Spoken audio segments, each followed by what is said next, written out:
नमस्कार दोस्तों, मेरा नाम है आनंदमयी और आपने देखना शुरू कर दिया है प्रेस बिहार।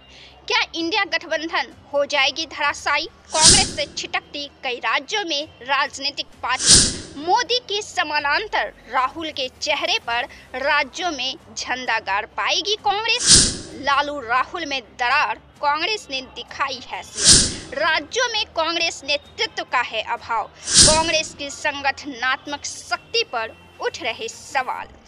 लालू यादव नीतीश कुमार पर बयान देकर चौतरफा घिर चुके हैं। इसी क्रम में वे कांग्रेस से भी नाराजगी मोल ले ली है। कांग्रेस के नेतृत्व पर सवाल उठाकर यूबीटी ने भी लालू का विरोध जता दिया है और सारी नाराजगी शुरू होती है ममता के नेतृत्व से। इंडिया गठबंधन का धड़ा एक एक कर जिस तरह से टूटता जा रहा है, वह यह बतलाना असंभव है कि कांग्रेस को यह लड़ाई भाजपा के खिलाफ अकेली ना लड़नी पड़ जाए। दूसरी तरफ अब बिहार के चुनाव के लिए भी समा बांधना शुरू हो गया है। ऐसे में बिहार में कांग्रेस गठबंधन में अधिक सीटों की मांग न कर दे, इसके लिए राष्ट्रीय जनता दल अभी से कांग्रेस का नब्ज पकड़ने में भी जुट गई है। वहीं दूसरी तरफ राहुल गांधी लगातार जनता से संपर्क बना रहे हैं, जनता की मदद व्यक्तिगत तौर पर कर रहे हैं और उनके साथ बैठकर चाय की चुस्की के साथ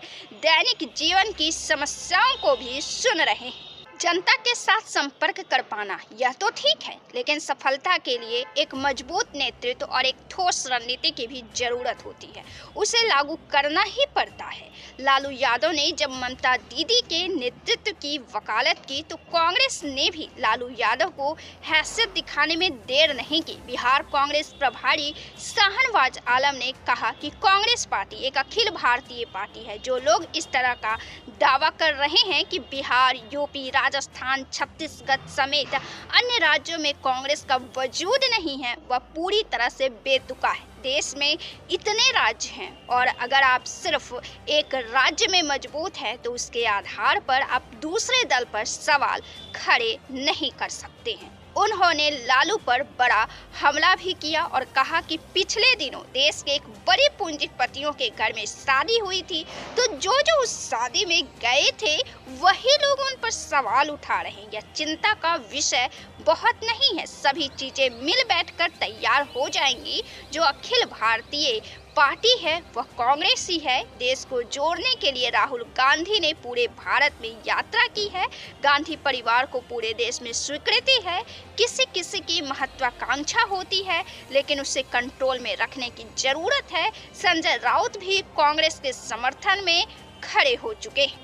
इन सब परिस्थितियों के बीच क्या भविष्य में इंडिया गठबंधन टूट सकती है? क्योंकि चुनाव के बाद कांग्रेस के नेतृत्व पर सवाल उठने लगे हैं और न केवल लालू और ममता खिलाफ हुई हैं, बल्कि अखिलेश और अरविंद ने भी पल्ला झाड़ने का काम किया है। दिल्ली में अरविंद केजरीवाल ने कांग्रेस के साथ गठबंधन से इनकार कर चुकी है। कांग्रेस भी अरविंद केजरीवाल के खिलाफ जनता के बीच माहौल बना चुकी है, लेकिन इन सब के बीच लालू और ममता के विरोध के बाद दिल्ली में गठबंधन की आशंका जताई जा रही है और अगर यह गठबंधन होती है तो इसका सीधा असर दिल्ली की राजनीति पर पड़ेगा। केजरीवाल के दावे खाली जाएंगे, वहीं जो कांग्रेस आम आदमी पार्टी को दिल्ली की बदहाली के लिए जिम्मेदार ठहरा रहा है, कल उसके साथ गठबंधन में आकर वोट मांगेंगे तो जनता के बीच उनकी साख कैसी बनेगी, उन पर भरोसा किस तरह का होगा। इन हालातों के बीच फैसला अरविंद केजरीवाल को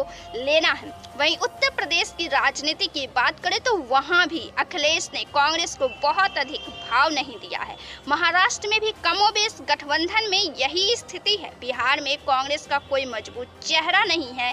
झारखंड में कांग्रेस नहीं बल्कि झामुमो मजबूत है। सपा नेता आईपी सिंह ने राहुल के तस्वीर को ट्विटर पर शेयर करते हुए लिखा है कि इन्होंने जिद कर ली है कि ये अब नहीं सुधरेंगे।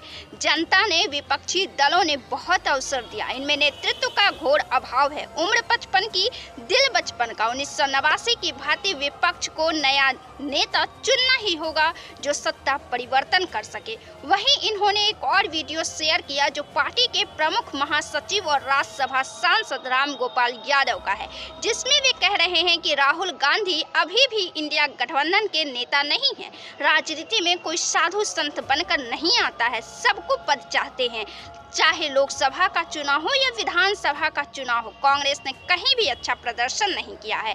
राम गोपाल इस वीडियो में कहते हैं कि अगर लोकसभा के चुनाव में देखा जाए तो इनकी सरकार हिमाचल प्रदेश में है, लेकिन वहां कांग्रेस 4 में से सभी 4 सीटें हार गई। इनकी सरकार तेलंगाना और कर्नाटक में है, वहां भी आधी सीटें हार गई। ये मध्य प्रदेश और छत्तीसगढ़ में एक भी सीट नहीं जीते। अगर जीते होते तो आज मोदी पीएम नहीं होते। इन वजहों से लोगों में चर्चा होती है कि नेतृत्व परिवर्तन किया जाए। राहुल गांधी के व्यक्तित्व पर कोई भी सवाल नहीं उठा रहा है, लेकिन उनके व्यवहार और उनके अंदाज लोगों के विश्वास नहीं जीत पा रही है। सबसे लोगों से मिलने जुलने का कार्यक्रम भी वे अब जाकर शुरू किए, जब राजनीति में आए हुए उनका कितना अधिक साल हो गया। और राहुल के प्रशंसक भी यह उम्मीद छोड़ चुके थे कि कभी राहुल कमबैक भी कर सकते हैं। पहला तो वो अधिकतर टी शर्ट पहनते जो भारतीय संस्कृति के खिलाफ में जाता है, फिर वे भाषणों के दौरान मुंह बनाकर प्रहार करने की कोशिश करते हैं विपक्ष पर, और ऐसे में वे हल्के बन जाते हैं। एक राजनेता क्या मुंह बनाकर चिढ़ाएगा? बीजेपी को घेरने के लिए सुप्रिया सुले और कुछ नेताओं के अलावा अन्य मजबूत चेहरे नजर नहीं आते हैं। राज्य में कांग्रेस इस तरह बन गई हो जैसे पुरानी पढ़ी हुई किताबें, क्योंकि उत्तर भारत में उनके कांग्रेस की संगठनात्मक शक्ति मजबूत नहीं है।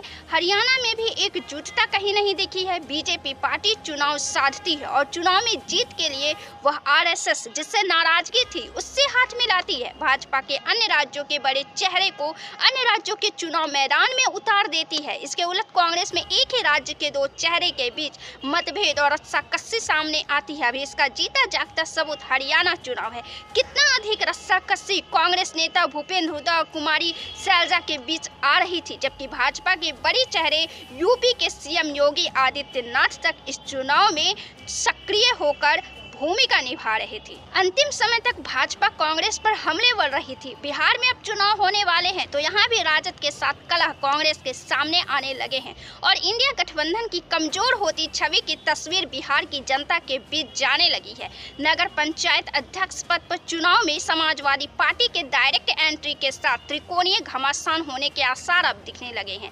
सपा ने अपने प्रत्याशी को तो नहीं उतारा है, लेकिन निर्दलीय उम्मीदवार इस्सत खातून को समर्थन देने का ऐलान कर दिया है, जिसे लेकर कांग्रेस और समाजवादी पार्टी आमने सामने नजर आ रही है। कांग्रेसी नेता ने इस फैसले को इंडिया गठबंधन के खिलाफ बताया है। महाराष्ट्र में समाजवादी पार्टी की महाराष्ट्र इकाई ने महाविकास अघाड़ी गठबंधन से बाहर होने का ऐलान कर दिया है। भले ही सपा हाईकमान ने खामोशी अख्तियार कर रखी हो, लेकिन महाराष्ट्र प्रदेश अध्यक्ष अबू आसिम आजमी ने निर्णय की घोषणा शीर्ष नेतृत्व के सहमति से ही की है। आजमी ने कहा कि इंडिया गठबंधन में शामिल शिवसेना के नेता मिलिंद नार्वेकर ने बाबरी मस्जिद के विध्वंस में शामिल लोगों को बधाई देकर दूसरे की धार्मिक भावनाओं का अनादर किया है, तो गठबंधन का हिस्सा बनना व्यर्थ है। समाजवादी पार्टी की महाराष्ट्र इकाई के प्रमुख अबू आजमी ने कहा कि विधानसभा चुनाव हारने के बाद उद्धव ठाकरे ने हिंदुत्व की ओर लौटने के संकेत दिए हैं, इसलिए सपा अब महाविकास अघाड़ी में रहना मुश्किल है।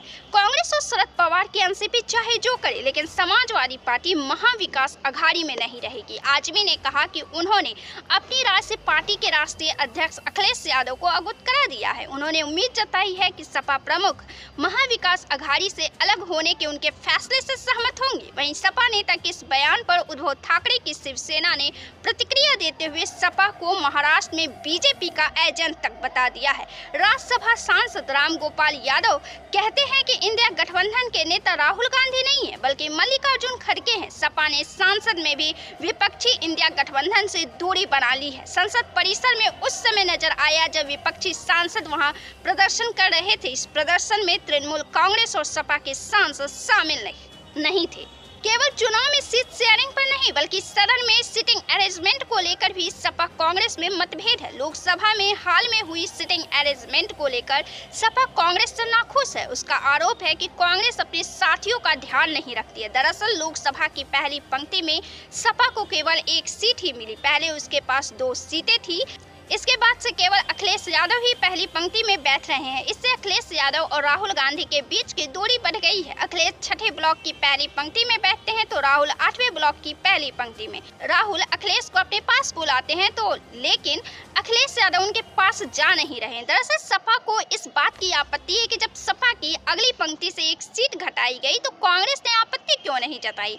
कांग्रेस ने सपा के लिए एक और सीट आवंटित करने की मांग क्यों नहीं की। दरअसल हरियाणा और जम्मू कश्मीर में सपा को इंडिया गठबंधन में सीटें नहीं मिल सकी तो महाराष्ट्र और झारखंड में सपा को अपने प्रत्याशी इंडिया गठबंधन से अलग उतारने पड़े। ऐसे में सपा ने भी यूपी उपचुनाव में कांग्रेस के मन के मुताबिक सीटें नहीं दी। इसके चलते कांग्रेस ने उपचुनाव लड़ने से ही अपने कदम पीछे खींच लिए।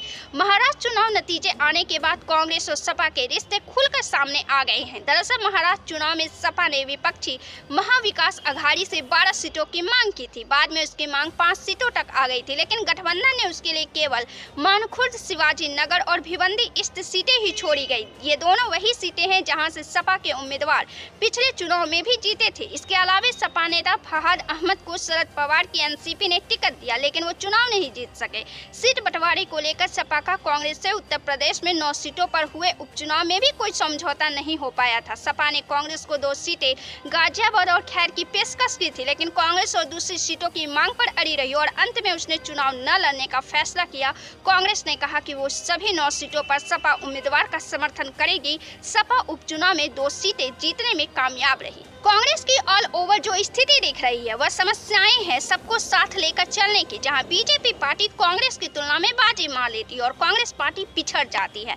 इन राजनीतिक दलों के बीच सामंजस्य बिठाने में और स्थिति को संभालने में याद कीजिए जरा बिहार का वह दौर जब नीतीश और तेजस्वी की जोड़ी बिहार में शिक्षक की नौकरी का पत्र गांधी मैदान में बांट रहे थे और नीतीश कुमार पीएम के खिलाफ मोर्चा खोले हुए थे। उन्होंने ही बीजेपी को सरकार बनाने में सपोर्ट कर दिया और नीतीश के हटते बिहार में तेजस्वी यादव की लोकप्रियता इतनी तेजी से गिरी जितनी तेजी से उनकी लोकप्रियता बढ़ी भी नहीं थी।